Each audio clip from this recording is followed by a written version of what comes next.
ಹೇಗಿದ್ದೀರಾ ಎಲ್ಲರೂ ಆರಾಮಾಗಿದ್ದೀರಾ ಅನ್ಕೋತೀನಿ. ಮೊದಲಿಗೆ ಎಲ್ರಿಗೂ ನಮಸ್ಕಾರ.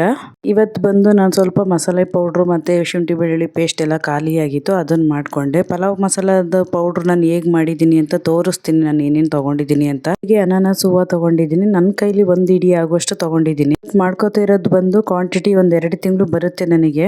ಪಲಾವ್ ಎಲೆ ತೊಗೊಂಡಿದ್ದೀನಿ, ಅದೇ ಥರ ಮರಾಠಿ ಮೊಗ್ಗು, ಚಕ್ಕೆ ಬಂದು ನಾನು ದೊಡ್ಡದು ಒಂದು 7ರಿಂದ 8 ಪೀಸಸ್ ತೊಗೊಂಡಿರೋದು. ಉದ್ದ ಇದೆ, ಅದಕ್ಕೋಸ್ಕರ ಒಂದು 7ರಿಂದ 8 ಪೀಸಸ್ ತೊಗೊಂಡಿದ್ದೀನಿ. ಇದು ಮರಾಠಿ ಮೊಗ್ಗು, ಅದನ್ನು ಅಷ್ಟೇ ನನ್ನ ಮುಷ್ಟಿಲಿ ಒಂದು ಮುಷ್ಟಿಯಷ್ಟು ತೊಗೊಂಡಿರೋದು ನಾನು ಅದನ್ನೆಲ್ಲ. ಇದು ಬಂದು ಸ್ಟಾರ್ ಹೂವು, ಇದನ್ನು ಅಷ್ಟೇ ನನ್ನ ಕೈಲಿ ಒಂದು ಇಡೀ ಮುಷ್ಟಿಯಷ್ಟು ತೊಗೊಂಡಿದ್ದೀನಿ. ಸ್ವಲ್ಪ ಏಲಕ್ಕಿ ಜಾಸ್ತಿ ತೊಗೊಂಡಿಲ್ಲ, ಸ್ವಲ್ಪ ಕಡಿಮೆನೇ ತೊಗೊಂಡಿದ್ದೀನಿ, ಜಾಸ್ತಿ ಆದರೆ ಕಹಿ ಬರುತ್ತೆ ಅಂತ.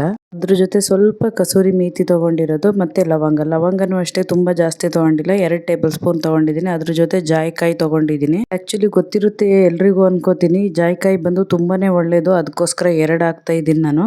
ಆ್ಯಕ್ಚುಲಿ ಜಾಯಿಕಾಯಿ ತೊಗೋಬೇಕಾದ್ರೆ ಸ್ವಲ್ಪ ನಾನು ಒಂದು ಚುಚ್ಚಿ ಅದನ್ನು ತೊಗೋಬೇಕು, ಅದ್ರಲ್ಲಿ ಆಯಿಲ್ ಬಂದರೆ ತೊಗೋಬೇಕು ಚೆನ್ನಾಗಿದೆ ಅಂತ, ಇಲ್ಲ ಒಳಗಡೆನೆ ಒಣಗೋಗಿರುತ್ತೆ. ಬಂದು ಕಸೂರಿ ಮೇಥಿ ಮತ್ತು ಧನಿಯಾ ಕಾಳು ಎರಡನ್ನೂ 3 ಟೇಬಲ್ ಸ್ಪೂನ್ ತೊಗೊಂಡಿದ್ದೀನಿ. ಧನಿಯಾ ಕಾಳು ಮತ್ತು ಸೋಂಪು ಅದು ಎಲ್ಲ 2 ಸ್ಪೂನ್ ತೊಗೊಂಡಿರೋದು, ಅದು ಮಾತ್ರ ನಾನು ಹುರಿತೀನಿ, ಯಾಕೆಂದರೆ ಅದನ್ನು ಸೋಂಪು ಕಾಳು ಬಂದು ಹಸಿ ಹಾಕಿದರೆ ಚೆನ್ನಾಗಿರಲ್ಲ, ಧನಿಯಾನು ಅದನ್ನು ಎರಡನ್ನೂ ಸ್ವಲ್ಪ ಬಿಸಿ ಮಾಡ್ಕೋತೀನಿ ಅಷ್ಟೇ. ಇರೋ ಪಾತ್ರೆಗೇ ಸ್ವಲ್ಪ ಕಸೂರಿ ಮೇಥಿ ಲಾಸ್ಟಿಗೆ ಹಾಕ್ತೀನಿ, ಅದನ್ನಂದರೆ ಫ್ರೈ ಮಾಡೋಕ್ಕೋಸ್ಕರ ಅಲ್ಲ, ಲಾಸ್ಟಿಗೆ ಅದೇ ಬಿಸಿನಲ್ಲೇ ಸ್ವಲ್ಪ ಬಿಸಿ ಆಗಲಿ ಅಂತ ಅಷ್ಟೇ. ಇವಾಗ ಇದು ಬಿಸಿಯಾಗಿದೆ, ನಾನು ಹೈ ಫ್ಲೇಮಲ್ಲಿ ಇಟ್ಟು ಬಿಸಿ ಮಾಡಲಿಲ್ಲ, ಲೋ ಫ್ಲೇಮಲ್ಲೇ ಸ್ವಲ್ಪ ಬಿಸಿ ಮಾಡಿಕೊಂಡೆ. ಅಷ್ಟೊತ್ತಿಗೆ ಇದೆಲ್ಲ ತಣ್ಣಗಾಗಲಿ. ನಾನು ಶುಂಠಿ ಬೆಳ್ಳುಳ್ಳಿ ಪೇಸ್ಟಿಗೆ ರೆಡಿ ಮಾಡ್ಕೊಂಡಿದ್ದೀನಿ, ತೋರಿಸ್ತೀನಿ ಅದೊಂದು ಸ್ವಲ್ಪ.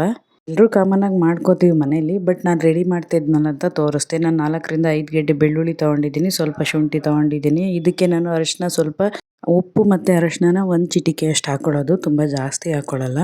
ಇವಾಗ ನಾನು ಇದನ್ನೆಲ್ಲ ಹಾಕಿ ರುಬ್ಕೋತೀನಿ. ಉಪ್ಪು ಅರಿಶಿನ ಯಾಕೆ ಅಂದರೆ ನಾನು ಫ್ರಿಡ್ಜಿಗೆ ಎತ್ತಿಟ್ಕೋತೀನಿ ಬಾಕ್ಸಿಗೆ ಹಾಕಿ, ಅದು ಕೆಡಬಾರ್ದು ಅನ್ನೋದಕ್ಕೋಸ್ಕರ ಅಷ್ಟೇ ನಾನು ಉಪ್ಪು ಅರಿಶಿನ ಹಾಕ್ಕೊಳ್ಳೋದು, ಬೇರೆ ಇನ್ನೇನು ಇಲ್ಲ ಅಂದರೆ ಒಬ್ಬೊಬ್ರು ಇದಕ್ಕೆ ವಿನಿಗರ್ ಹಾಕ್ತಾರೆ, ಬಟ್ ನಾನು ಹಾಕಲ್ಲ. ಫೈನಲ್ ಇವಾಗ ನೋಡಿ ಪೌಡ್ರೂ ರೆಡಿಯಾಗಿದೆ. ಇದು ಬಂದು ಪೌಡ್ರು ನಾನು 2ರಿಂದ 3 ತಿಂಗಳು ಇಡ್ತೀನಿ, ಫ್ರಿಡ್ಜಲ್ಲಿ ಇಡ್ತೀನಿ, ಸ್ವಲ್ಪ ಹೊರಗಡೆ ಇಟ್ಕೋತೀನಿ.